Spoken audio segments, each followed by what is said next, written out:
Basta nak, nagdako ni mo nak, kahit yung biyaya mo kinabuhi.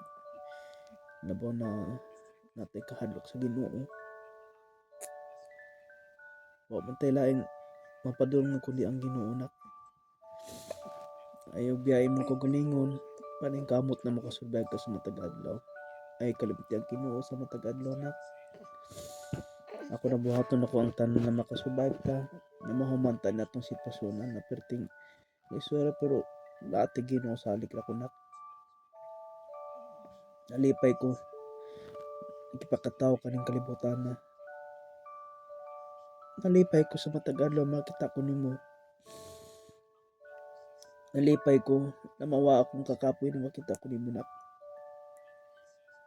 Pero sa mga challenge sa kinabuhi nawa ka kita na pait. Ako lang gikaya ang tanan nak. Kaya para maluwas ta.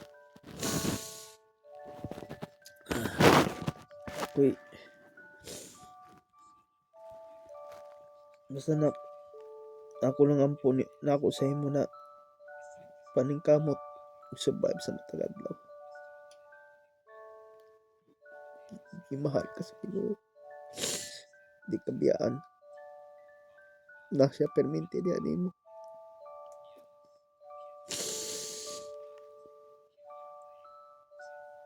Basta anak magampo ka permente.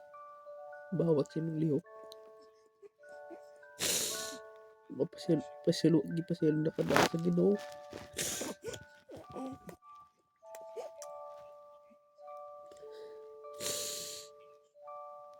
Love kay tikanak. Paningkamuto ng utanan na mo kumata ni sitwasyon.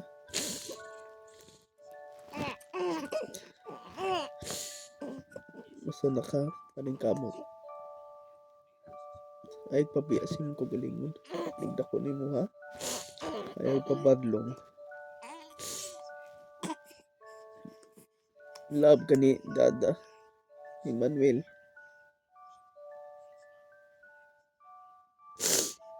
Ako ng kamot na lamig kay give up na pero di lang ko mag-give up na kay na ako.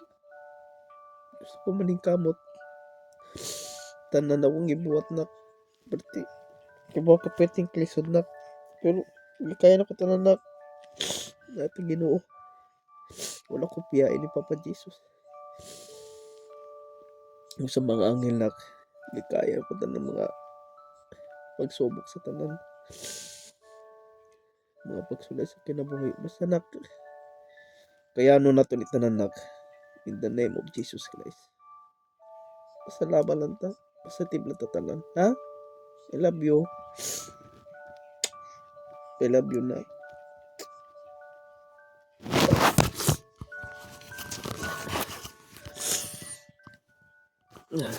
Akong anak si Manuel ha. 2026 January.